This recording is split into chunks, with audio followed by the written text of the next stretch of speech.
हरे कृष्ण। आप सब लोग का स्वागत है भक्ति वैभव कोर्स में। हम लोग स्टडी कर रहे हैं श्रीमद् भागवत महापुराण, स्कंद नंबर 3, अध्याय नंबर 9। और लास्ट टाइम हम लोग श्लोक नंबर 29 पे रुक गए थे। ब्रह्मा जी के प्रार्थनाओं के तत्पश्चात और भगवान से सृजन शक्ति के लिए निवेदन करने के तत्पश्चात भगवान ने 29वें श्लोक से अपने वचन प्रारंभ किए थे। तो हमने 29वां श्लोक देखा था।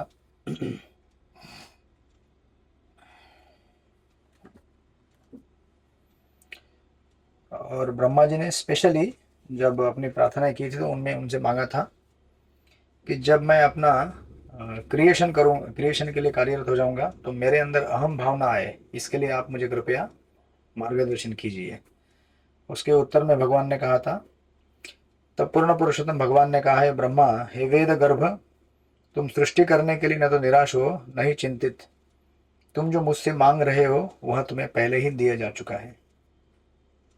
हरे कृष्णा।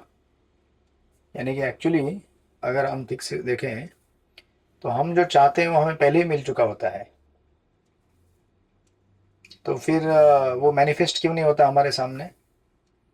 उसका उत्तर देने के लिए प्रभुपाद ने तात्पर्य में मैंने आपको बताया था, टोटल 5 पॉइंट दिए थे। अगर हमें कुछ सब पहले ही दिया जा चुका है तो फिर हमें दिखता क्यों नहीं, या फिर मैनिफेस्ट क्यों नहीं हो रहा है? वो तब मैनिफेस्ट होगा जब ये जो धारणा है, ये जो भाव है, जब हम धारण करेंगे और प्रकट करेंगे, तब ये हमें दिखेगा कि ये तो हमें एक्चुअली पहले दिया जा चुका है। तो परपोर्ट के पॉइंट्स में आई थिंक हमने पहला पॉइंट चेक किया था।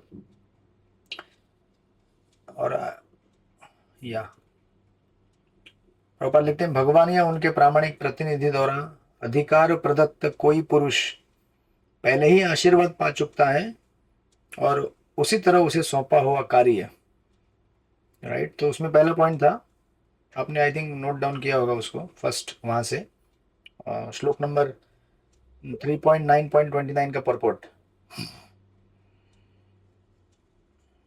तो वहां पे लिखा हुआ है, निसंदेह उस व्यक्ति को जिसे ऐसा उत्तरदायित्व तो सौंपा गया हो सदैव अपनी अक्षमता से अवगत होना चाहिए।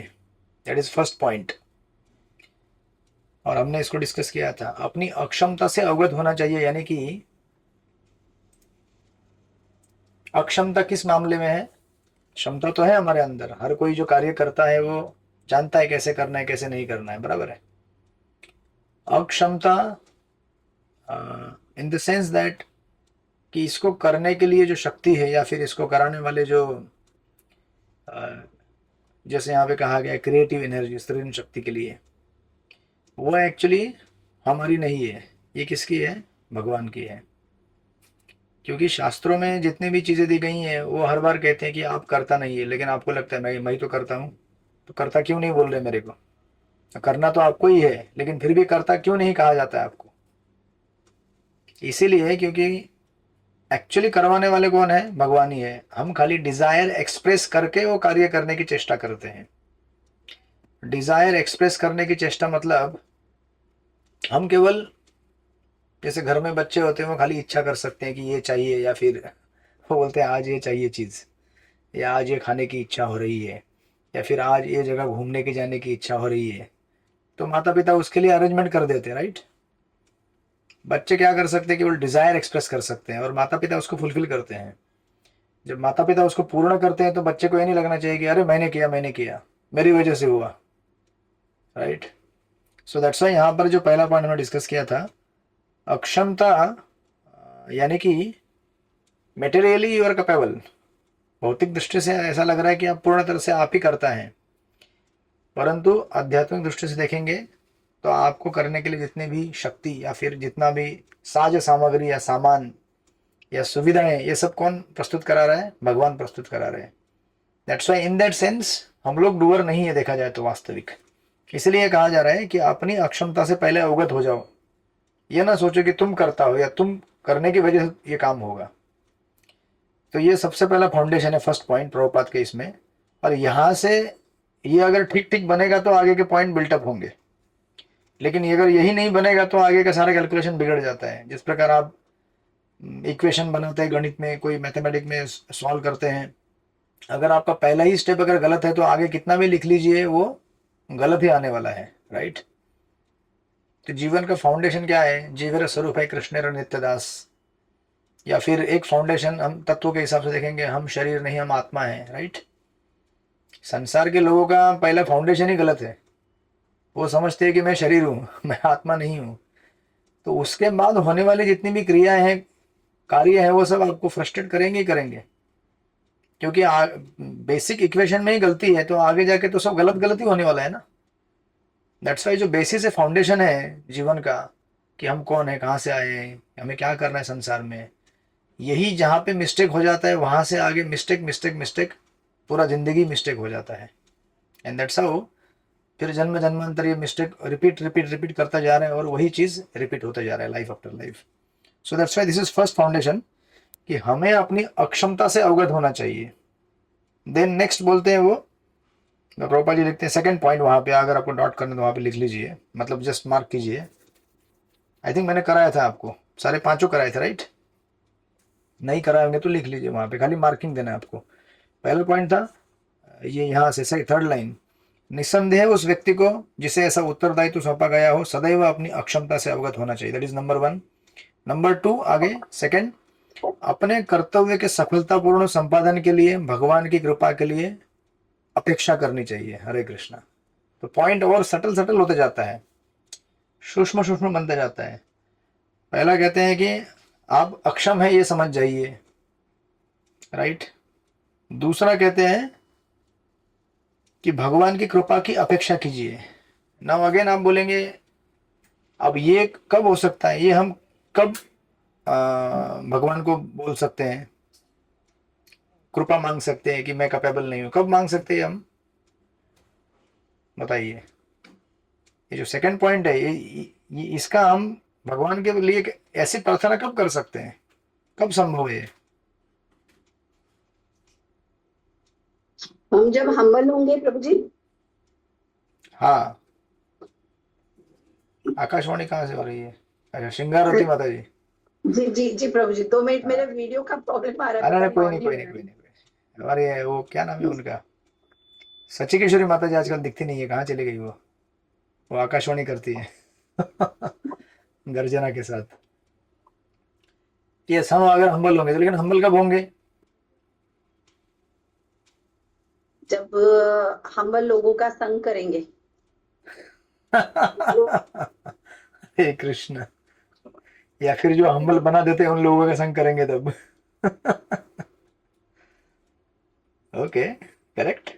बट जो हम्बल लोग हैं जिनका हम संग कर रहे हैं उनका क्या मेंटेलिटी है, वो लोग हम्बल क्यों है? कहीं तो फाउंडेशन रहेगा ना हम्बल होने का उनके। ये तो बात सही है कि हम हम्बल लोगों का संग करेंगे तो हम हम्बल हो जाएंगे, लेकिन उनके हम्बल होने का कारण क्या है? What is their foundation? Prabhu ji, खुद को दासानुदास समझना कि, ये और मतलब हम कुछ भी नहीं है, हाँ, भगवान है सब कुछ करने वाले। करेक्ट और हम तो बस निमित्त मात्र हैं, और या जो हमारी ओरिजिनल पोजीशन है कि हम दास हैं। करेक्ट, बेसिकली प्रभुपाद का पहला point. So it's building up. पहला पॉइंट क्या दिया है? अपनी अक्षमता से अवगत रहिए। बेसिकली मैं तो कुछ करने के काबिल ही नहीं हूँ, राइट। जी। तो वो गाना है ना कौन सा, करता नहीं मैं कुछ फिर भी मेरा सब काम हो रहा है, आपकी कृपा से सब। आपकी, बस आपकी कृपा से। हाँ, बराबर है कि नहीं? तो कैसा होता है कि ये पहला फाउंडेशन अगर क्लियर हो जाए तो सेकंड पॉइंट बड़ा आसान है। फिर तो हम भगवान से प्रार्थना करेंगे ही ना। अभी पहले अक्षमता से अवगत हो गए कि भाई मेरे कैपेसिटी का नहीं है काम ये, that means naturally second step follow होगा कि अपने कर्तव्य के सफलतापूर्ण संपादन के लिए भगवान के लिए कृपा की अपेक्षा करनी चाहिए, कि भगवान आप हमें कृपा दे। तो ये पॉइंट इतना मतलब डेप्थ में है कि ये मतलब हम लोग जनरली इन्हीं चीजों को मिस कर जाते हैं, जैसे जैसे थोड़े पुराने हो जाते हैं, जैसे थोड़ा हमें किसी फील्ड में एकम्प्लिश हो जाते हैं तो फिर प्रेयरफुल मूड निकल जाता है। इसलिए भगवान भी बड़े उस्ताद होते हैं, बीच बीच में आपको ऐसा चीज दे देते हैं जो आपको जमता ही नहीं करने के लिए, और आप बोलते हैं कि भगवान मेरे को कृपा नहीं दे रहे हैं। अरे पागल, कृपा दे रहे हैं तेरे को। हर बार तुम वही चीज करोगे जो तुमको जमती है तो तुम्हारे अंदर प्रेयरफुल मूड कैसे आएगा? क्योंकि प्रेयरफुल मूड कब आता है, जब ऐसी चीजें करो जिन चीजों में आपका उस्तादी नहीं है। जैसे से फॉर एग्जाम्पल, अगर कोई सिंगर नहीं है, उसको बोल दिया जाए चलो मंगला आरती का आवाज, हरे कृष्ण। मतलब सिंगर, मतलब बेसिक सिंगिंग में उसको कठिन जाता है, जो मंगल आरती गाओ, तो वो सोचता है अभी कोई है नहीं आजू बाजू में, क्या करें अभी, और मंगल आरती तो गाना पड़ेगा भगवान का, अभी आरती चालू हो गया, तो भगवान से प्रार्थना करना चालू करता है, भगवान शक्ति दो, शक्ति दो, राइट। तो you can take any example, any circumstance, anywhere, जहाँ पे हमको वो एक्सपर्टीज नहीं है उस फील्ड में, लेकिन हमको वो सेवा के लिए कहा जाता है, राइट। सो दैट्स वाई अगर आप यहाँ पे देखेंगे ये चीज, पर्टिकुलरली सेकंड पॉइंट, भगवान से कृपा की अपेक्षा करनी चाहिए, लेकिन उसके लिए पहला पॉइंट क्लियर होना चाहिए, then only you can access that, otherwise it's very difficult to be in the prayerful mood. Prayerful mood में आने का ये तरीका है। और आप बोलेंगे फिर चलो हम तो रूटीन में जो काम करते हैं फिर उसमें तो प्रेयरफुल मूड नहीं आता है, बराबर ना सिस्टर प्रो। आप जब उस्ताद हो जाए किसी फील्ड में तो कैसा प्रेयरफुल मूड आएगा, कहाँ से आएगा। जो डीटी किचन में सेवा करते हैं, एक्सपर्ट उस्ताद होते हैं, ऐसे हाँ क्या कितना नमक डालना है। अभी हमारे उधर मधुरम में हम लोग संदेश बनाते हैं भगवान के लिए, तो पहले पहले हम लोग इतना माइन्यूटली, मैंने एक्सेल बना के रखा था, इतना ml, इतना ये, इतना ग्राम शक्कर, इतना ये डालने का, उतना ये डालने का, ये सब गिनती करते थे। तो 6 महीने बाद, 1 साल बाद, एक्सेल किधर गया मुझे मालूम नहीं, वो कहाँ है। आंख मूंद के डाल देते हैं हम लोग, सब कुछ परफेक्टली बन जाता है भगवान की कृपा से, ये बोलना पड़ता है हमें। वो जैसे घर में आप लोग सब्जी में नमक डालते हैं ना, आप थोड़ी गिनती करते हैं, हाँ आज 2 ग्राम डालना है, 4 ग्राम डालना है, 5 ग्राम डालना है, 20 ग्राम नमक डालना है, नहीं गिनती करते ना। ये जस्ट लाइक ऐसे चुटकी में ऐसे आप हो जाता है। तो एक डिवोटी हमारे साथ आया था एक दिन ट्रेनिंग के लिए, मतलब ऐसे सीखने के लिए आया था ना। तो बोला कि प्रभु बताओ कैसे कैसे क्या, तो वो था मेरे साथ, तो मैं अपना ठक ठक ठक ठक ठक दर दर दर दर वो ये निकाला वो निकाला, खट खट खट खट खट, 1-2 घंटे के अंदर सब कुछ रेडी। तो बोला ये कैसे करते हैं आप लोग। तो मैं उसको बोला तुम भी क्या जानोगे हमको। है ना? तो लेकिन जब, तो ऐसी भावना जब आती है कि हमें सब कुछ आता है, क्योंकि वो तो आने ही वाली है भावना, क्योंकि आप जिस फील्ड में काम कर रहे हो उसमें आप एक्सपर्ट हो ही जाएंगे। कोई भी कार्य अगर आप रूटीनली करते तो उसमें एक्सपर्टीज आता ही है, बट देन यही तो सबसे बड़ा धोखा है हमारे साथ, यहीं पे तो ट्रैप होता है ना। तो फिर जब भागवतम में आके यहाँ पे पढ़ते तो पता चलता है ओ हरे कृष्णा, बड़ा धोखा हुआ है हमारे साथ, सेवा हुआ पूर्ण लेकिन भगवान नहीं प्राप्त हुए उस सेवा में हमें। दैट्स वाई पुनः पुनः पुनः इन चीजों को एम्फसाइज क्यों करते हैं यहाँ पे, राइट। इसी कारण से, इसलिए ब्रह्मा जी पुनः पुनः कह रहे हैं कि मैं डूअरशिप मेंटेलिटी में ना आऊं। सो दैट्स वाई ये सेकंड पॉइंट पूरा करते हैं, देन उसके लिए अगले कहते हैं। अभी ठीक है थर्ड पॉइंट, उसे इसीलिए गर्वित नहीं होना चाहिए कि उसे कोई प्रशासनिक कार्य सौंपा गया है। This is third point, right. उसे इसीलिए गर्वित नहीं होना चाहिए कि उसे कोई प्रशासनिक कार्य सौंपा गया है ना। अगर आप इसको भी पकड़ेंगे इस पॉइंट को, तो अभी समझो आप पहले समझ जाएंगे अरे यार मेरे से कुछ हो नहीं सकता, अब मैं अक्षम हूँ, पहला पॉइंट। दूसरा पॉइंट कि चलो इसके लिए भगवान से प्रार्थना कर लिया मैंने, अब आपने अक्षम हो गए, भगवान से प्रार्थना कर लिया, भगवान ने आपको एम्पावर किया, आपका कार्य संपन्न हो गया, तो क्या होगा फिर, हरे कृष्णा। तब तो और ज्यादा चैलेंज आएगा, क्योंकि आपको हो सकता है कि प्राइड आ जाए, गर्व आ जाए कि ये कार्य संपन्न हो गया भाई। और कभी कभी ये बोलने में भी तकलीफ होती है, समझो ऐसा अगर बोला भी जाए कि लोग बोलते हैं ना, अरे नहीं नहीं नहीं भगवान की कृपा से हुआ है, वो बोलते हैं, लेकिन वो कृपा किसको मिली है, आपको मिली क्या, ये कार्य संपन्न करने के लिए कृपा आपको मिली क्या, नहीं मिली, मुझे मिली, आई बिकेम द इंस्ट्रूमेंट। सो इस तरह से गर्व के मतलब प्राइड और ईगो के subtlest of the subtlest levels हैं। इवन अगर हम सोचे कि मैं डूअर नहीं हूं, भगवान से प्रार्थना की मैंने, भगवान ने कार्य संपन्न कराया, फिर भी ये एक at the corner of the heart एक विचार आ सकता है मन में कि कृपा मिली तो मुझे मिली ना, आपको थोड़ी मिली, मतलब इन सब लोगों में श्रेष्ठ कौन है, मैं हूं। इसलिए प्रभुपाद जी यहाँ पे लिख रहे हैं कि इसलिए उसे गर्वित नहीं होना चाहिए जब उसे ऐसे प्रशासनिक कार्य सौंपे जाए या फिर प्रशासनिक कार्य वो पूरी तरह से कंप्लीट कर दे।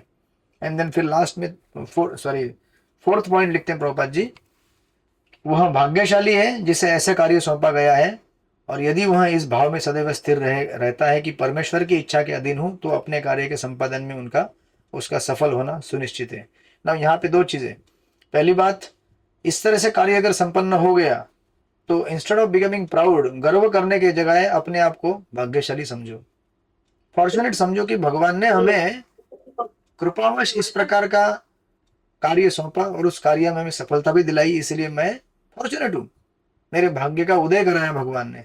और इसी तरह से भाग्य का उदय बाकी सब लोगों का भी होना चाहिए, right. This is first understanding. Second understanding कि हम अपने कार्य में सफल हो जाएंगे, राइट। नाउ सफलता is again from two points of view. सफलता, एक एक्सटर्नली सफलता आपको मिल सकती है कि वो कार्य पूरा हो गया, लेकिन आपको अगर इंटरनली सफलता नहीं मिली तो क्या होगा, आप समझ रहे कि नहीं। ये आपने कई बार सुना होगा कॉन्सेप्ट, गीता में भी है 2.47 कर्मण्येवाधिकारस्तु। या फिर आप अगर भागवत के छठे स्कंद के चित्रकेतु महाराज और वृत्रासुर के प्रसंग में जाएंगे तो वहां भी ये प्रसंग आएगा। सी, दो प्रकार की विक्ट्रीज होती है संसार में, एक होती है एक्सटर्नल विक्ट्री, दूसरी होती है इंटरनल विक्ट्री। एक्सटर्नल विक्ट्री मतलब बाहर से देखने में दिखता है कि आप विजयी हो गए हैं, लेकिन आप अपने हृदय के अंदर हार चुके हैं तो क्या फायदा। हार चुके इन द सेंस कि हम अपने हृदय के अंदर अपने आप को डूअर समझ रहे तो हम अपने हृदय के अंदर हार चुके हैं, हम विजयी नहीं हुए। मतलब बेसिकली हमने भगवान की चेतना को प्राप्त नहीं किया, भगवान को प्राप्त नहीं कर पाए। हमने सेवा प्राप्त कर ली, सेवा में सफलता भी प्राप्त कर ली, लेकिन हमको भगवान मिले नहीं। और ऐसे कई उदाहरण है। आप देखिए वो उदाहरण चित्रकेतु महाराज का, वृत्रासुर जब लड़ाई की उनके साथ, इंद्र के साथ, तो वृत्रासुर ने कहा कि तुम जल्दी मारो मुझे। क्यों मारो जल्दी से, कोई युद्ध में हारना चाहता है क्या। तो वृत्रासुर क्यों बोलते हैं इंद्र को कि तुम जल्दी मुझे मारो, मेरे मरने के बाद क्या होगा। वृत्रासुर बोलते हैं मैं तो जाऊंगा संकर्षण के पास, मेरे वर्शिपेबल डिटी के पास, जिनके लिए मैं आराधना करना चाहता हूं, और तुम कहाँ रहोगे। ये युद्ध जीतने के बाद तुम इसी भौतिक जगत में रहोगे और यहीं सड़ते रहोगे। ऐसा बोलते हो, तुम यहीं सड़ते रहोगे इस भौतिक जगत में, और इस संसार का जो कूड़ा करकट है, जो इंद्रिय विषय की वस्तुएं हैं, उन्हीं को भोगते रहोगे और जन्म जन्मांतर तुम यहीं रहोगे। लेकिन मैं मुक्त होकर मेरे प्रभु संकर्षण के पास चला जाऊंगा, इसलिए तुम जल्दी से मुझे मार दो। अब देखिए कितना चेंज आ जाता है तुरंत। ऐसे युद्ध जो हार कर आप जीत जाते हैं उसकी ये व्याख्या है। इसीलिए स्पेशली भक्ति के लाइन में हम अगर यहाँ पे अहंकार के बल पूर्वक किसी भक्त से लड़ाई झगड़ा करते हैं और अपना पॉइंट प्रूव कर देते हैं, देखा मैंने बोला था ना तू ऐसा ही है, ऐसा ही था, समझा कि नहीं तुम अभी। तो बोलते हैं हाँ प्रभु हार गया मैं, तो इससे क्या हो गया, आप जीत गए। कभी कभी कुछ ऐसा है कुछ विशिष्ट प्रकार की सेवाएं लगाई जाती हैं, और उन सेवा में जो नियोजन रहता है वो पर्टिकुलर टाइप से आप सोचते कि नहीं ऐसा होना चाहिए, दूसरा जो बोलता है ऐसा होना चाहिए। तो एक्चुअली ना आपके हिसाब से होना चाहिए ना उसके हिसाब से होना चाहिए। पॉइंट ये देखना चाहिए कि इससे भक्तों को सुविधा क्या हो सकती है, राइट। ये एंड पर्पज सर्व कर रहा है कि नहीं कर रहा है ठीक से। लेकिन हम लोग कैसे होते हैं, एक ही पॉइंट पे अड़ के बैठ जाते हैं, नहीं मेरे हिसाब से ऐसा होना चाहिए। नहीं आपके हिसाब से ऐसा होना चाहिए सही है, लेकिन अगर वो आपका हिसाब अगर भक्तों को असुविधा दे रहा है तो क्या करेंगे आप, उससे असुविधा हो सकती है क्या ना भक्तों को। जस्ट बिकॉज मुझे अच्छा लगता है इसलिए ये पॉइंट होना चाहिए, ये बात तो सही नहीं है ना। सो दैट्स व्हाई प्रभुपाद यहाँ पे टाइम एंड अगेन कह रहे हैं कि आप पहले तो अपने आप को इतना सफल कार्य होने के बाद भाग्यशाली समझो कि भगवान ने आपको चुनाव किया among so many people, be humble उसको एक्सेप्ट करो कि यस भगवान की कृपा से मुझे मिला। सेकेंड थिंग, अगर आप इस भाव में रहेंगे तो आप सदैव सफल रहेंगे, क्योंकि सफलता केवल एक्सटर्नली नहीं होती है। कभी कभी आपने ऐसा भी देखा होगा, आपने पूरी 16 माला जप कर ली, लेकिन 16 माला होने के बाद आपको कुछ स्मरण ही नहीं हो रहा है, मैंने कितना भगवान का नाम सुना। हाँ? पूरी भागवत कथा सुन ली, लेकिन भागवत कथा खत्म होने के बाद मुझे क्या याद आ रहा है, भागवत कथा में कौन से जोक हुए थे और कब कब मैं सोया था, भी यही याद आता है हमको। हमने भागवत कथा से क्या उठाया फिर। हम भागवत कथा करने के लिए गए थे, मतलब सुनने के लिए गए थे, एंटरटेनमेंट के लिए गए थे, कि कथा सुनने के लिए गए थे, कि भगवान का आश्रय लेने के लिए गए थे, ये हमें सोचना पड़ेगा फिर। दैट्स वाई भक्ति इज नॉट जस्ट एक्सटर्नल, कि मैं एक्सटर्नली सब कुछ एकदम बढ़िया डिवोटी हूँ, मैं तिलक लगाया, मोटी मोटी कंठी मालाएं लगाया हूँ, सब कुछ मैं सब कुछ कर रहा हूँ, लेकिन कॉन्शियसनेस के अंदर हमारे ये जो जितने यहाँ पे 5 पॉइंट दिए वो भाव नहीं रहेगा तो we are always defeated in our purpose, right. इसीलिए लोग फिर बोलते हैं ना कि अरे यार वो डिवोटी इतना पुराना हो गया फिर भी ऐसे हरकत करता है अभी भी। तो पुराने होने से काम नहीं होता यहाँ पे, चेतना को बदलने से काम बनता है। और चेतना कब बदलेगी, जब इस प्रकार के प्रभुपाद के इन तात्पर्यों का अगर आश्रय लिया जाए और उस भाव में हमको ये शिक्षा ग्रहण की जाए कि नहीं ऐसे रहना चाहिए हमको, है ना। और ऐसे महात्माओं की सेवा करने के बाद ही हमारे अंदर भाव आ सकता है, राइट। इसलिए प्रभुपाद बोले ना, शुश्रूष श्रद्धा धानस्य वासुदेव कथा रुचि सैन महत सेवा विप्र पुण्य तीर्थ निषेवनात्। भागवत के प्रथम स्कंद में बोला है प्रभुपाद ने, ये भागवत में खुद वर्णित है कि ऐसे भक्तों की सेवा करो जिनके पास ऐसा भाव है, तो फिर आपके पास भी वो भाव आएगा। Otherwise it is extremely difficult. Doership is very heavy and high. इतना हेवी डूअरशिप और कर्ता भाव हमारे अंदर है कि यू नो, कथा करने वालों से लेकर, कीर्तन करने वालों से लेकर, डीटी श्रृंगार करने वालों से लेकर, भगवान के लिए भोग बनाने, कितने उदाहरण ले लिया अब हम। आप सब इसमें से गुजर चुके होंगे इन उदाहरणों से। क्या कोई भगवान का श्रृंगार करता है उसको लगता है मेरे जैसा कोई श्रृंगार कर सकता है क्या? वो बोलेगा नहीं लेकिन मन में चलता है ना, बहुत बढ़िया किया ना मैंने श्रृंगार, I am so special, I am so expert. आता है कि नहीं मन में भाव? नहीं आता है। कुकिंग करते हैं किचन में, 5 माता जी ने कुकिंग किया होगा, उसमें 10 आइटम रहेंगे लेकिन अपना आइटम आउटस्टैंडिंग लगता है कि नहीं? मेरा वाला आइटम थोड़ा अलग है, क्यों? मेरा वाला आइटम मैंने बनाया ना। तो इसलिए ये जो अहम भाव है, ये ब्रह्मा जी इतना, आप बोलेंगे कि ब्रह्मा जी सृष्टि का क्रिएशन करने के लिए प्रार्थना कर रहे हैं, हमको उसे क्या लेने देना है? ये तो सृष्टि का सृजन करने के लिए प्रार्थना है ना, हमारे लिए क्या इसका मतलब है? अरे भाई हम भी तो रोज सृजन कर रहे हैं ना। आप भी भगवान की सेवा में रोज सृजन कर रहे हो कि नहीं कर रहे हो? क्रिएशन कर रहे हो ना। रोज आप कुछ ना कुछ सेवा करते हो, रोज भगवान का नाम जाप करते हो, वो भी तो एक प्रकार का सृजन है। बट उसमें हमें क्या भाव होना चाहिए ये यहाँ पे वर्णित है। देन फिर प्रभुपाद फाइनली 5th पॉइंट लिखते हैं। ये 4 पॉइंट पूरे होने के बाद बड़े सुंदर पॉइंट, ये आप लिख के निकल के दीवार पे डाल दीजिए, भागवत से पूरा घर भर दीजिए। फिर देखिए हमारा भक्ति भजन फिर ऐसा तगड़ा होता है ना। सी चैंटिंग और भजन या सेवा में अगर मधुरता लानी है तो ये होना चाहिए, absolute dependence on the Lord. कुछ भी हो जाए भगवान के ऊपर निर्भर हूं मैं, right from the beginning till and and even life after. निर्भरता जो है ना, ऐसा एश्योरेंस और ऐसी सिक्योरिटी और ऐसा शांति प्रदान करती है कि मतलब उसके जैसा कोई तोड़ है नहीं संसार में। Just be depend on the वैष्णवाज and भगवान, दैट्स इट। इसलिए 5वां पॉइंट वहां पे लिख रहे हैं, अर्जुन को कुरुक्षेत्र की युद्ध भूमि में युद्ध करने का कार्य सौंपा गया था और उसे यह कार्य सौंपने के पूर्व ही भगवान उसकी विजय की व्यवस्था कर चुके थे। हरे कृष्ण। देखो, तो आप क्या सोचते हैं कि आप 40 गांव में, धुड़े में, शिरपुर में मंदिर बनाएंगे, हमारे जो सेंटर वाले लोग हैं? अरे भगवान ने ऑलरेडी मंदिर बना के रख दिया है और आपको केवल क्या करने वाले हैं? वो निमित्त मात्र बनाने वाले हैं। भाग्यशाली है कि हमको निमित्त मात्र बना दिया, राइट। लेकिन हम अहंकार में ना आए कि हम बनाए हैं ये मंदिर। जैसे आप कभी बुक डिस्ट्रीब्यूशन के लिए निकलते होंगे ना, याद रखिएगा। ऑलरेडी बुक डिस्ट्रीब्यूट हो चुका है, आपको केवल निमित्त बना के भगवान बंटवा रहे हैं, राइट। और जिस दिन हमको लगता है कि हम डिस्ट्रीब्यूटर हैं तो भी बुक डिस्ट्रीब्यूट होती नहीं है एक भी। फिर बेचारा डिवोटी हम्बल हो जाता है, प्रभु कुछ तो हमारी लाज रखो, हम लोग बुक बांटने के लिए आए, कल कोई स्कोर पूछेगा तो हम क्या बताएंगे? तो भगवान बोलते ठीक है चल, चलो एक आदमी को इंस्पायर करता हूँ, ठीक है जाओ उसके पास। फिर आपने देखा होगा कई बार 4 घंटा अगर आप बुक डिस्ट्रीब्यूशन करें, पिछले 4.5 घंटे में जो नहीं होता है ना, वो लास्ट के 15 मिनट में होता है, आधे घंटे में होता है। काट काट काट 10 15 20 25 बुक हो गया। उसको लगता है वाह मैंने बहुत मेहनत किया। नहीं, अरे पागल, मेहनत अगर था तो तेरा पहले 4.5 घंटे में क्यों नहीं हुआ?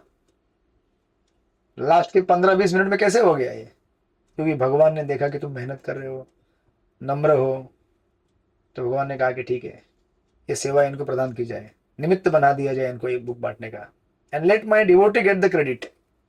बट डिवोटी क्रेडिट लेके गर्वान्वित नहीं होता है, वो गर्वान्वित होता है अपने गुरु के ऊपर, आचार्य के ऊपर। जैसे प्रभुपाद यहाँ पे लिखते हैं, किंतु अर्जुन भगवान की अधीनता के प्रति सदैव सचेत रहा और इस तरह उत्तरदायित्व में उसने उन्हें अपना परम मार्गदर्शक स्वीकार किया।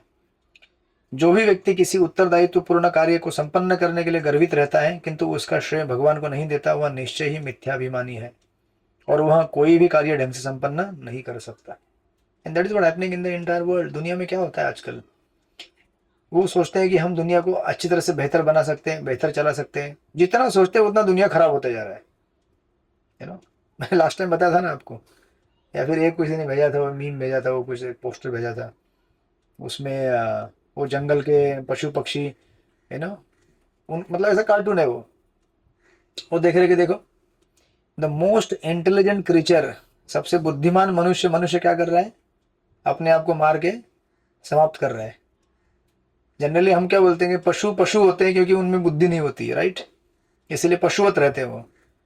लेकिन आज अवस्था ऐसी है कि इंसान को देखकर पशु भी हंसता होगा, बोलता होगा देखो ये कैसे लोग हैं, इतने सारा अरबों रुपया का संपत्ति खड़ा करते हैं और उसी को मारने के लिए, तोड़ने के लिए फिर और अरबों रुपया खर्च करते हैं। अब देखिए ना, जितने भी बॉम्ब गिरते हैं, मिसाइल गिरती है, कितने अरबों रुपए का इसमें व्यय होता है। और उन चीजों को तोड़ने के लिए, जिनको बनाने के लिए कई अरबों रुपए खर्च हो चुके हैं। आप बनाइए एक घर का, एक आपके घर के बाहर एक जो सीढ़ी होता है ना सिंपल रास्ते में, एक दिन बनाने के लिए जाइए, आपको पता चलेगा उसके लिए कितना मेहनत लगता है। बोलेगा पहले सीमेंट लाओ, पानी लाओ, ईट लाओ। अब आप इतना लाके खुद बना नहीं सकते, उसके लिए कारीगर लाना पड़ता है। आपको समझ में आएगा। घर में एक हमारे किचन का एक कॉर्नर का एक अगर टाइल टूट गया तो क्या होता है, हाँ? कितना मेहनत, कितना रिपेयर, कितना खर्चा पानी आता है। आप सोचिए जरा कि मनुष्य की गति ऐसी गति क्यों है, क्योंकि वो अपने आप को करता समझता है और भगवान से परामर्श नहीं लेता है, मार्गदर्शन नहीं लेता है। And that's why he is not successful. That's why Prabhupada कहते हैं ब्रह्मा तथा उनके पद चिन्हों का अनुसरण करने वाली शिष्य परंपरा के व्यक्ति सदैव भगवान की दिव्य प्रेमा भक्ति संपादित करने में सफल होते हैं। सी, ये प्रेमा भक्ति प्राप्त करने में सफल होते हैं, मतलब क्यों, क्योंकि इस भाव से चलोगे तो भगवान का भजन कभी हटेगा नहीं, छूटेगा नहीं। और अगर कभी यदा कदा किसी कारणवश आपके ज्यादा भौतिक जगत के प्रति आसक्त होने की वजह से या फिर सावधान न रहने की वजह से छूट भी जाए तो भी वापस आप ट्रैक में आ सकते हैं, क्योंकि वो भाव आपके अंदर पहले से फाउंडेशन बन चुका है। जिसका फाउंडेशन बन गया, उसका बिल्डिंग में थोड़ा अगर कहीं क्रैक भी आ गया तो रिपेयर हो सकता है ना। लेकिन जिसका बिल्डिंग पहले फाउंडेशन ही नहीं है तो खड़ा किधर रहेगा भाई। बिल्डिंग ही खड़ा नहीं हो सकता तो आगे का सवाल ही नहीं कि उसके ऊपर क्या मंजिल बनाएंगे, क्या करेंगे। इस तरह से ये बड़ा सुंदर तात्पर्य है। One of the most highlighted purport of this chapter, verse number 29। इस तरह से तो आप इसको स्टडी कर लीजिएगा, आगे पढ़ लीजिएगा। सो विश्वनाथ चंद्र ठाकुर इसको समराइज करते हुए कहते हैं, Lord is saying what you have asked I am sanctioning. कह रहे हैं कि तुमने जो पूछा था मैं पास कर रहा हूँ। जैसे वो कहते हैं ना कंस्ट्रक्शन का पेपर पास करते हैं, चलो लाओ इधर ब्रह्मा, कौन सा पेपर है आज, कौन सा रोड बनाना है, कौन सा बिल्डिंग बनाना है, लाओ इधर प्रॉपर्टी के पेपर, कंस्ट्रक्शन के बीएमसी के पेपर साइन कर देता हूँ। से मानो साइन करके पेपर दे दे, लो तुम्हारा काम हो गया है, नाउ स्टार्ट द वर्क। तो उसके उत्तर में ब्रह्मा जी कहते हैं, I am feeling very uncertain how to create. बोलेंगे मुझे तो समझ में नहीं आ रहा कैसे क्रिएट करूं। तो भगवान कहते हैं नो नो, कोई चिंता ना करो, आप अपना प्रयत्न करते रहो, स्टार्ट करो क्रिएशन, चिंता नहीं करने, आप खाली अपने कार्य प्रारंभ करो। And specially don't be worried that you will be failure in your efforts. ये मत सोचना कि तुम असफल हो जाओगे, मैं हूं ना साथ में तुम्हारे, तुम्हारे कार्य सारे सफल हो जाएंगे। और इसीलिए कह रहे हैं whatever that you requested will be accomplished by me, I will ensure success. जो भी आप चाहोगे मैं आपके कार्य पूरे करूंगा, इसलिए चिंता ना करो और आगे बढ़ो। और प्रभुपाद ने हमको इस पर्पट में उसका मनोभाव दिया है कि किस प्रकार ये कार्य संपन्न होंगे, right. So that's how. Then आगे है फिर 29वें श्लोक में कहते हैं, पढ़िए श्लोक नंबर 30, सृष्टिपति रूप पढ़िए श्लोक नंबर 30। हरे कृष्णा प्रभु जी, धन्यवाद प्रणाम। भूयस्त्वं तप आतिष्ठ विद्यां चैव मदाश्रयम् ताभ्याम् अंतर्हृदि ब्रह्मन् लोकान् रक्षसि अपाव्रतान्। हे ब्रह्मा, तुम अपने को तपस्या तथा ध्यान में स्थित करो और मेरी कृपा पाने के लिए ज्ञान के सिद्धांतों का पालन करो। इन कार्यों से तुम अपने हृदय के भीतर से हर बात को समझ सको। हरे कृष्णा प्रभु जी, धन्यवाद। यस, तो पर्पट में प्रभुपाद एक बड़ा सुंदर पॉइंट लिखते हैं। अगर हम जाएंगे नीचे, देखिए पर्पट में, किसी सौंपे गए उत्तरदायित्वपूर्ण कार्य को संपन्न करने में लगे हुए विशिष्ट व्यक्ति के प्रति भगवान द्वारा प्रदर्शित दया अकल्पनीय है। अनइमेजिनेबल मर्सी मिलता है बाबा। पूछो ना, इस्कॉन में आप देखेंगे ऐसे एम्पावर्ड लोग है ना, एम्पावर्ड मतलब एक शब्द बोलेंगे तो वो आपके हृदय पे इतना इम्पैक्ट करता है, जो पिछले 25-30 साल में आपने कितने लोगों को सुना होगा वो इम्पैक्ट नहीं कर पाएगा। आप एक किसी व्यक्ति से सुनिए, such high empowerment. Fund collection के लिए जाइए, लोग लाइन लगा देंगे डोनर लोगों की, कौन सी कंपनी है, कौन सा कॉर्पोरेट है, लाइन से लक्ष्मी देने के लिए खड़े हो जाएंगे। आप एक शब्द बोलिए, लाइन से लोग दंडवत लगा के खड़े हैं। क्या हाई एम्पावरमेंट मिलता है। तो प्रभुपाद कहते हैं कि दिस इज अकल्पनीय, अनइमेजिनेबल एम्पावरमेंट देता हूं मैं। किंतु अभी प्रभुपाद लेकिन हमको उसको क्लैरिफाई करते हैं, ये इतना एम्पावरमेंट कहां से मिलता है आपको। किंतु उनकी यह दया भक्ति के प्रति हमारी तपस्या तथा अधोव्यवसाय के कारण प्राप्त होती है ना। ये भक्ति के प्रति तपस्या मतलब क्या है, specially not keeping one self in the centre but keeping always Krishna and Guru in the centre. तपस्याएं तो अनेक प्रकार की होती है। आप ये ना समझे कि तपस्या मतलब कोई शारीरिक तपस्या है। शारीरिक तपस्या तो हम करते ही हैं, 4 नियम पालन करके, थोड़ा बहुत उपवास कर लेते हैं एकादशी के दिन, साबुदाना खा के है ना, जो भी है। एक्चुअली सच कहूं तो तपस्या मतलब कुछ कैसे खास तपस्या नहीं है हमारे इधर। हर प्रकार का उपाय दिया गया है। अगर ये चीज भौतिक जगत में थी तो उसका रिप्लेसमेंट यहाँ पे मिलता है हमको, बराबर है कि नहीं। हम बाहर कहीं घूमने जाते थे तो अभी तीर्थ यात्रा करते हैं, बाहर हम लोग अगर कुछ स्टोरीज पढ़ते तो यहाँ पे शास्त्र पढ़ रहे हैं, सबका रिप्लेसमेंट है यहाँ पे। तो तपस्या क्या है यहाँ पे एक्चुअली। तपस्या मतलब specially not trying to project oneself as कि मैं ही करता हूँ, जो पिछले पर्पट में दिया है फर्स्ट थिंग। और वो भाव नहीं रहेगा तो फिर कॉपरेशन नहीं होता डिवोटीज के बीच में। आज सबसे बड़ा लड़ाई झगड़ा किसके ऊपर चल रहा है बताइए, सृष्टिपति प्रभु उनको पूछता हूँ क्योंकि वो इस्कॉन के टच में रहते ज्यादा, इस्कॉन मैनेजमेंट। आज सबसे बड़ी लड़ाई, सबसे ज्यादा झगड़ा जो है पद प्रतिष्ठा के लिए। हाँ। So basically what is that mean, that means cooperation नहीं है ना, कि तू क्यों बैठा है ऊपर, मैं क्यों नहीं बैठूं, मेरे को क्यों नहीं दे रहे ये सब फैसिलिटी। भाई तुमको फैसिलिटी कितनी चाहिए। प्रभुपाद ने कितनी फैसिलिटी से प्रारंभ किया था इस्कॉन को, कितनी फैसिलिटी से इस्कॉन को चलाया था, जरा सोचिए।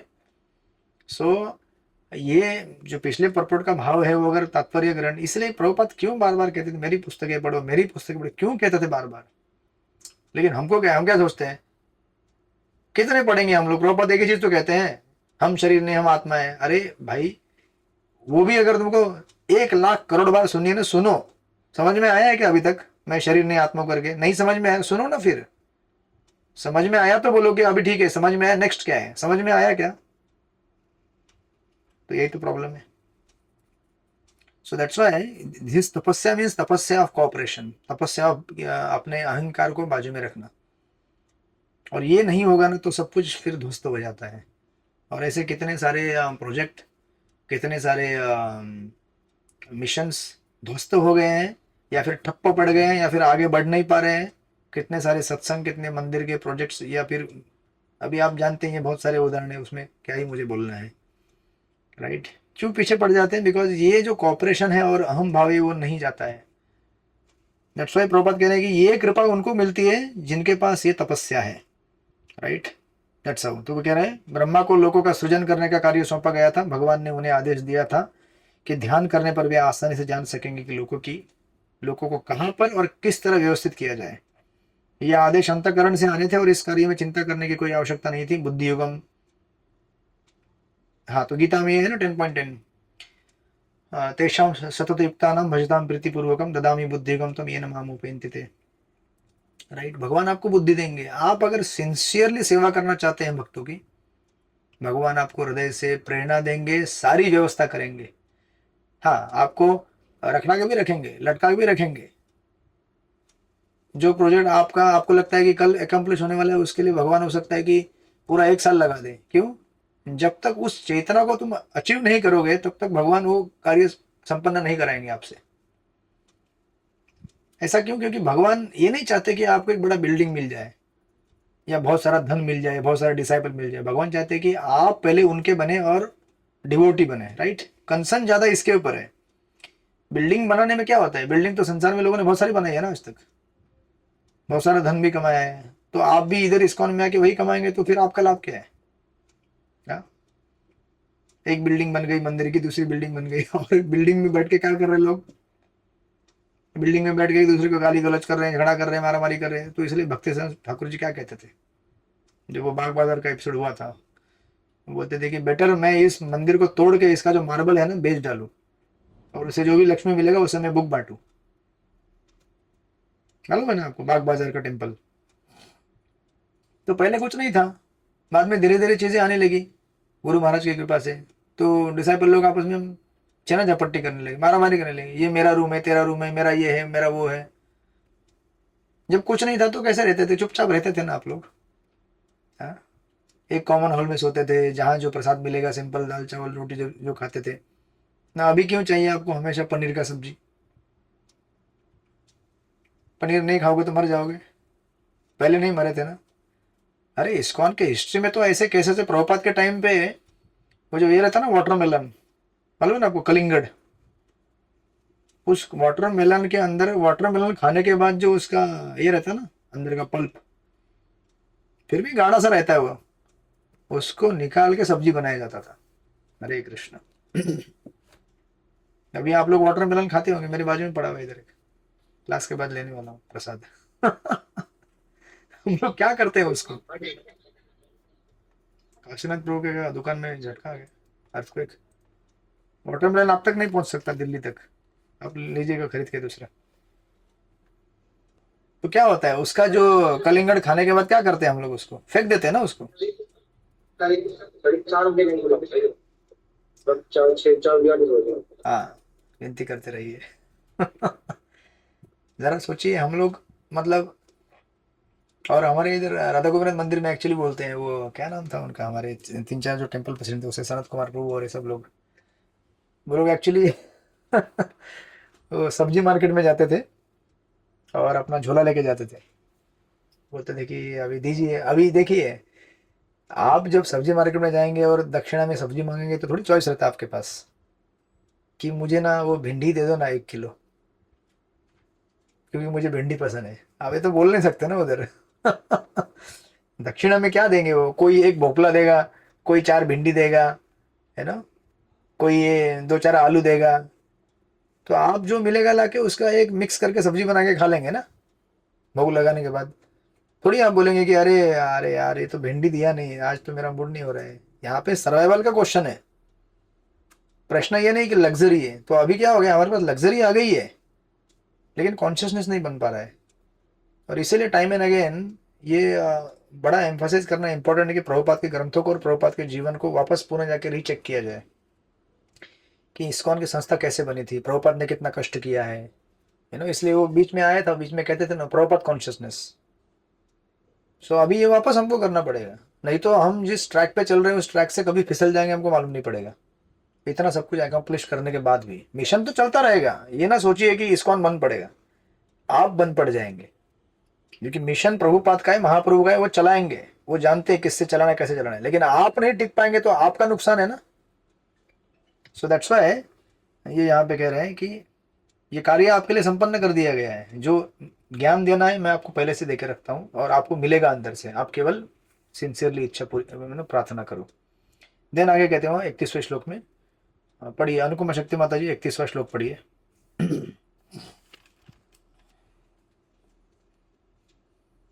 हरे कृष्ण प्रभु जी, पंचायन सुनो।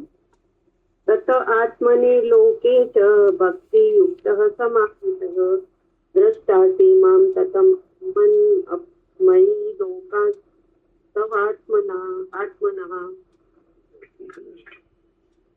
हे ब्रह्मा, जब तुम अपने सृजनात्मक कार्यकलाप के दौरान भक्ति में निमग्न रहोगे तो तुम मुझको अपने में तथा ब्रह्मांड भर में देखोगे और तुम देखोगे कि मुझ में स्वयं तुम ब्रह्मांड तथा सारे जीव है।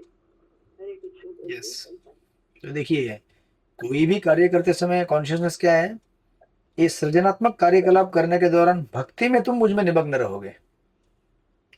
मतलब आप हमेशा, ऐसा नहीं कि मैं भक्ति कब करता हूँ, देखो जी मैं सुबह चैंटिंग करता हूँ ना 16 वाला, तो मेरी भक्ति होती है, उसके बाद क्या, फिर तो मैं सांसारिक कार्य में चला जाता हूँ, वो थोड़ी भक्ति है, ऐसा नहीं है।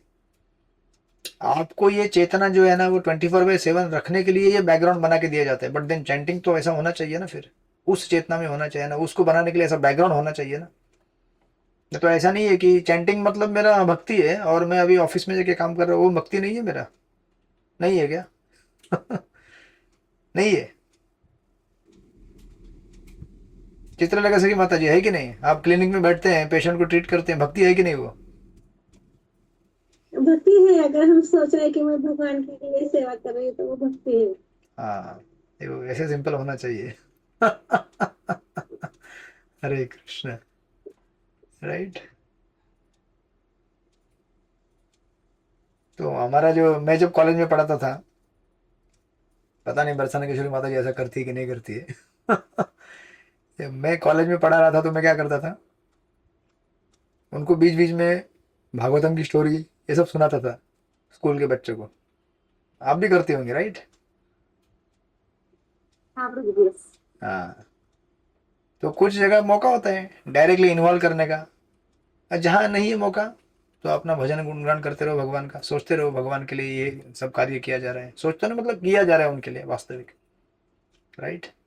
सो everywhere we have an opportunity provided we have desire. हमारी इच्छा होनी चाहिए कि मुझे ये संपूर्ण जीवन भगवत परायण बनाना है, दिन हो या रात, तो कुछ भी कार्य हो, राइट। सो ऐसे फिर इस चेतना में हमसे कोई भी अहंकार में कार्य नहीं होंगे, उससे हमसे गलत भाव नहीं आएगा। सो दैट्स, और प्रभुपाद परपड़ में लिखते हैं, यहाँ भगवान द्वारा उदाहरण दिया गया है कि ब्रह्मा दिन के समय उन्हें भगवान श्री कृष्ण के रूप में देखेंगे, राइट। अभी तो किसको देख रहे हो, इसलिए गर्भोदक्षाई विष्णु, राइट। लेकिन ब्रह्मा जी क्या कहते हैं, प्रभुपाद तात्पर्य में कह रहे हैं कि आप मुझे इस मेरे इस, क्योंकि ब्रह्मा जी के उस पर्टिकुलर डे में जब भगवान कृष्ण का अवतार होगा तो आप मुझे देखोगे कृष्ण के रूप में। और प्रभुपाद कहते हैं ये प्रशंसा करेंगे कि किस तरह वृंदावन में आपने बालपन के समय भगवान ने अपना विस्तार बछड़ के रूप में कर लिया था, और वे जान सकेंगे कि किस तरह यशोदा माता ने कृष्ण की बाल लीलाओं के समय उन्हें उनके मुख के भीतर सारे ब्रह्मांडों और लोकों को देखा था, तथा वे यह भी देख सकेंगे कि ब्रह्मा के दिन में भगवान कृष्ण के प्राकट्य के दौरान कई लाख ब्रह्मा होते हैं, राइट। वो स्टोरी है ना, वो द्वारका में ब्रह्मा जी गए थे, वो वाला स्टोरी। किंतु भगवान के इतने सारे शाश्वत दिव्य रूप जो सर्वत्र प्रकट होते रहते हैं, किसी की समझ में नहीं आ सकते। ये केवल उन शुद्ध भक्तों द्वारा ही समझे जा सकते हैं जो सदैव भगवान की भक्ति में लगे रहते हैं और भावपूर्ण भगवान में पूरी तरह से लीन रहते हैं। यहाँ पर ब्रह्मा की उच्च योग्यताओं का भी संकेत हुआ है। So that's why Brahma is not an ordinary living entity, empowered devoted personality है वो, राइट। इस तरह से देन नेक्स्ट वो कहते हैं फिर आगे 32 नंबर में, पढ़िए, कौन पढ़ेगा? श्रृंगारवती माता जी आप पढ़िए 32 नंबर। हरे कृष्णा प्रभु जी, धन्यवाद, प्रणाम। यदा तु सर्वभूतेषु दारिष्व अग्निमेव स्थितं प्रतिचक्षित माम लोको जयातरेहिव कश्मलम। तुम मुझको सारे जीवों में तथा ब्रह्मांड में सर्वत्र उसी प्रकार देखोगे जिस तरह काठ में अग्नि स्थित रहती है। केवल उस दिव्य दृष्टि की अवस्था में तुम सभी प्रकार के मोह से अपने को मुक्त कर सकोगे। हरे कृष्णा प्रभु जी, दंडवत प्रणाम। यस, तो ये again one of the important श्लोक। सारे श्लोक इम्पोर्टेंट ही है भागवतम के, लेकिन जहाँ जहाँ हमें कुछ क्लिक होता है तो उसके हिसाब से। तो यहाँ पे प्रभुपाद एक्चुअली ब्रह्मा जी भगवान कहते हैं तुम मुझको सारे जीवों में तथा ब्रह्मांड में सर्वत्र उसी प्रकार देखोगे जिस तरह ये उदाहरण दिया गया, काठ में अग्नि स्थित रहती है, राइट। अब जब हर जगह भगवान को देखोगे तो फिर मोह का कोई सवाल है क्या? सोचो ना, अगर हम हर जगह भगवान को देख, समझो अगर एक डिवोटी है वो हमसे झगड़ा करने आया है और हम देखें कि अरे इसके साथ भगवान खड़े हैं, तो हम झगड़ा करेंगे उससे? समझो कोई रास्ते में एक आदमी है, बेचारा दुखी है, कष्टी है, और वो आपसे कुछ याचना कर रहा है कि मदद करो कुछ। आप अगर देखेंगे कि इसके साथ भगवान खड़े हैं तो आप मना करेंगे उसको? आपकी जो भी क्षमता होगी आप सहायता करेंगे उसको। कुछ नहीं होगा तो बोलेंगे आपके लिए प्रार्थना है भगवान के प्रति कि आप जल्दी से स्वस्थ हो जाओ, अच्छे हो जाओ। ये इतने सारे जो कोर्ट कचहरी चलती हैं संसार में, ये सब बंद पड़ जाएंगे नहीं? साक्षी गोपाल की स्टोरी तो आपने सुनी होगी ना, चैतन्य चरितामृत में।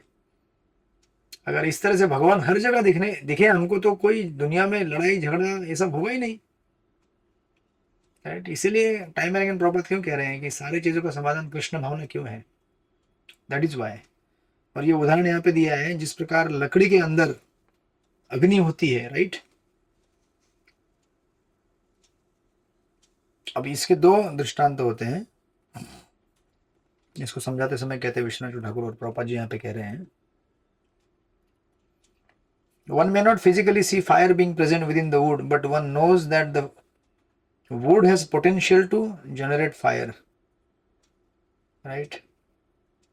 तो लकड़ी में अग्नि होता है, ये थोड़ी हमको सब किसी को दिखता है, लेकिन आपको मालूम है कि इसके अंदर अग्नि है, बराबर?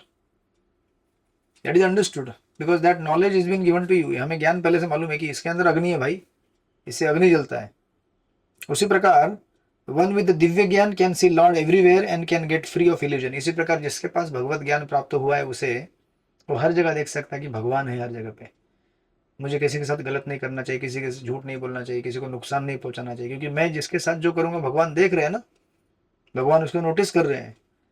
इसीलिए अजामिल के प्रसंग में आप जाएंगे छठे स्कंद में, तो विष्णुदूत और यमदूत के बीच में जो वार्तालाप होता है, तो 12 प्रकार के विटनेस का वर्णन दिया जाता है।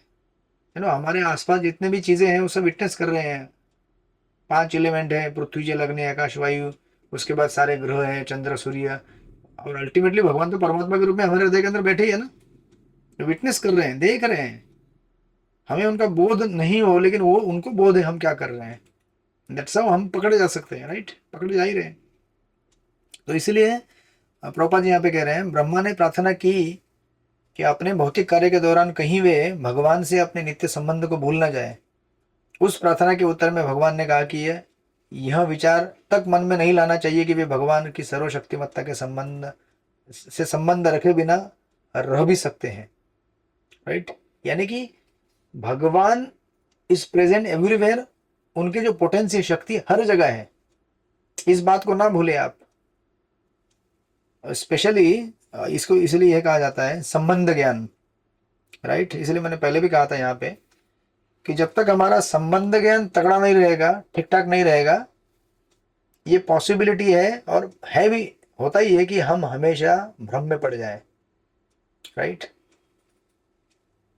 Even though we may be practicing अभिधेय। कहने का तात्पर्य क्या है?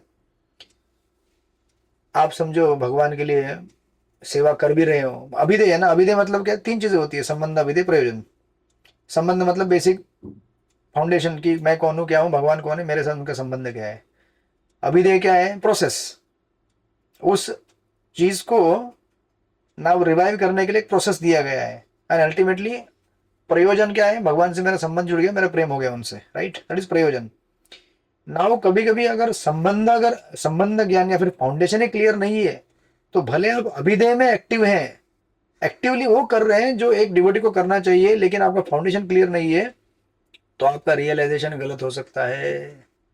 बड़ा गंभीर मुद्दा है ये। कैसे? से फॉर एग्जाम्पल एक उदाहरण दिया जाता है यहाँ पे, उसको उदाहरण देने के लिए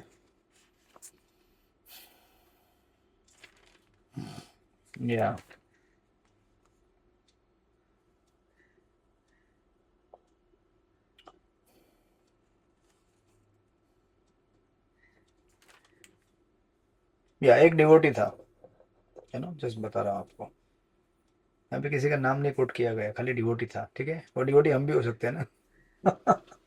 एक डिवोटी था, तो उसका कैसा था ना कि सी सर्कमस्टेंसेस आपको ऐसा फोर्स कर देंगे कि you may get completely wrong realisation. तो उसका बिकॉज समहाउ उसका एक सेवा ऐसा था कि उस सेवा में हर जगह उसका ना किसी न किसी डिवोटी के साथ लड़ाई झगड़ा होता था। ऐसे होते हैं ना सेवा, बहुत सारी सेवाएं होती है ऐसी। कुछ भी करो, कोई भी डिवोटी, उसके साथ झगड़ा हो ही जाता है, क्योंकि वो सेवा का स्वभाव ही ऐसा है कि जब तक आप एकदम एब्सोल्युटली मतलब सिद्धांत और अपना संबंध ज्ञान में ग्राउंडेड नहीं है, तब तक आपको वो भाव आएगा नहीं वो सेवा करते समय। तो ये क्या होता था कि ये जो भी डिवोटी आता था झगड़ा होता था। तो उसने क्या सोचा, यार मेरा ना हर किसी का झगड़ा होता है, मतलब इसका कंक्लूजन क्या है, सब बेकार है, खाली भगवान है एक। मतलब कंक्लूजन में क्या आते हैं डिवोटी लोग, और ये हमारे जीवन में भी होता है। फिर मुझे किसी डिवोटी से नहीं मिलना है, मैं और केवल भगवान बस, मुझे और कोई नहीं चाहिए। तो ये कंक्लूजन गलत है कि सही है, बताइए आप।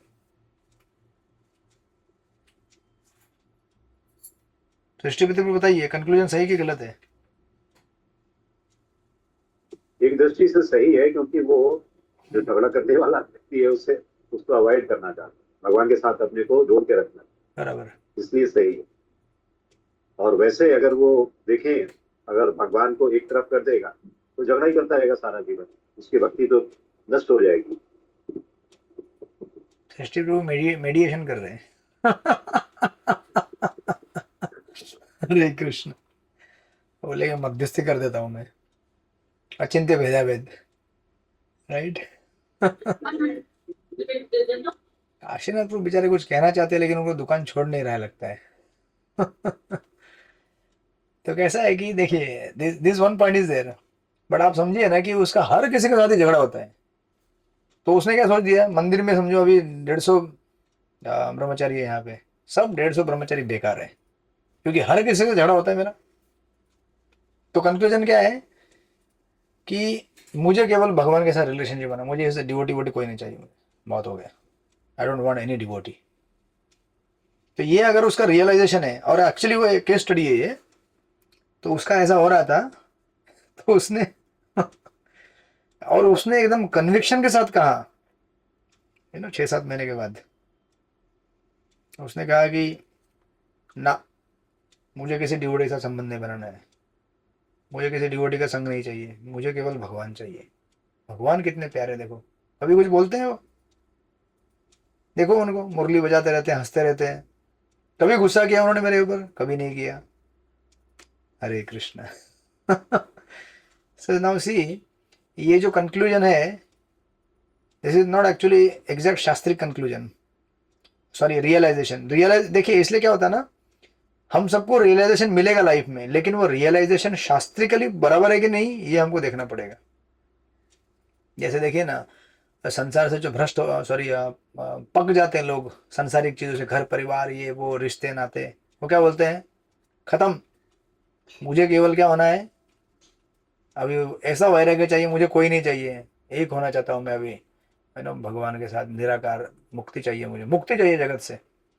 तो ऐसे मुक्तिकामी लोग, इनका साक्षात्कार तो है, लेकिन ऐसे मुक्तिकामी लोग अगर हमारे संस्था में आ जाए तो क्या होगा उनके साथ? हरे कृष्णा, बड़ा डिजास्टर हो जाता है ऐसे मुक्तिकामी लोगों के साथ। क्योंकि यहाँ पे आते हैं, देखते हैं, अरे बाप रे, यहाँ तो बाहर की दुनिया से ज्यादा हलचल है। मैं सोच रहा था यहाँ पे आके शांति मिलेगी, मैं एक जगह अगरबत्ती लगा के बैठूंगा, अगरबत्ती का धुआं लेते, मतलब धुआं इन द सेंस की अगरबत्ती की मंद एकदम गंध आएगी, फूल रहेंगे और एकदम सुंदर वातावरण होगा, ओ हो, और मैं ध्यान में मग्न हो जाऊंगा। इधर तो क्या होता है, बोलते झाड़ू लगाओ, झाड़ू लगाओ, झाड़ू पकड़ो हाथ में, कोने में बैठे रहते हैं प्रसाद लेके खा के, सेवा करो, फंड कलेक्शन करो, बुक डिस्ट्रीब्यूशन करो, प्रचार करो, कुछ नहीं होता है। जाओ डीटी रूम के अंदर भगवान के बर्तन धो, भक्तों के उधर जाके चटाई लगाओ। तो ये बोलता है भाई, तो अभी ये कंक्लूजन जो उसका था मुक्तिकामी व्यक्ति का, ये क्या है, the realisation is there, but the realisation is not absolute realisation. और ऐसा रियलाइजेशन आपको भक्ति में क्या, आपको बहुत पीछे लेके जाएगा फिर। तो कहने का पॉइंट ये है कि संबंध ज्ञान जो होता है वो अगर आपका प्रॉपर नहीं है तो आपका रियलाइजेशन गलत ही आएगा। संबंध ज्ञान क्या है, जीवेर स्वरूप है कृष्ण नित्यदास। ये अगर आपका संबंध ज्ञान तगड़ा है और एकदम आपके सिस्टम में बैठ चुका है, तो फिर आपको संसार में कहीं भी तकलीफ नहीं आएगी, चाहे भक्ति में रहो, भक्ति के बाहर जाओ, किधर भी जाओ दुनिया में। लेकिन अगर आपका संबंध ज्ञान ही गड़बड़ है तो फिर हरे कृष्णा, आपको रियलाइजेशन जो आने वाला है वो आपको तोड़ के रख देगा, फायदेमंद नहीं रहेगा ये।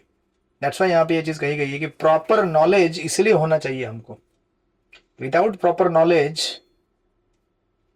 क्योंकि क्या आता है, जब प्रॉपर नॉलेज रहेगा that only can transform into proper realisation.